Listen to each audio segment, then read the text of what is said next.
நபிகள் நாயகம் ஸல்லல்லாஹு அலைஹி வஸல்லம் அவர்கள் ஒரு மரத்தின் கிளைகள் தாழ்ந்திருப்பதால் குனிந்து செல்வார்கள்.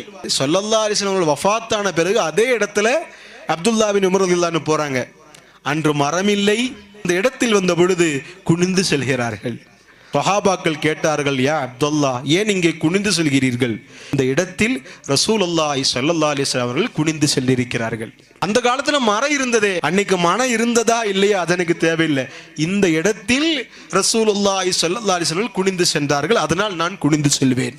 ஒரு பள்ளம் இருந்தது, அந்த பள்ளத்தை தாண்டி சென்றார்கள் ஸல்லல்லாஹு அலைஹி வஸல்லம். காலங்களுக்கு பிறகு அந்த இடத்தில் அப்துல்லாஹ் பின் உமர் ரலியல்லாஹு அன்ஹு வந்த பொழுது தாண்டி செல்கிறார்கள். இங்கே ஒரு பள்ளமும் இல்லையே, ஏன் தாண்டி செல்கிறீர்கள்? ஸல்லல்லாஹு அலைஹி வஸல்லம் காலத்தில் இங்கே ஒரு பள்ளம் இருந்தது, அன்று ரசூலுல்லாஹி ஸல்லல்லாஹு அலைஹி வஸல்லம் இந்த பள்ளத்தை தாண்டி சென்றார்கள். அந்த அளவிற்கு ஸல்லல்லாஹு அலைஹி வஸல்லம் சுன்னத்தை வாழ்க்கையில் கொண்டு வந்தவர்கள் அப்துல்லாஹ் பின் உமர் ரலியல்லாஹு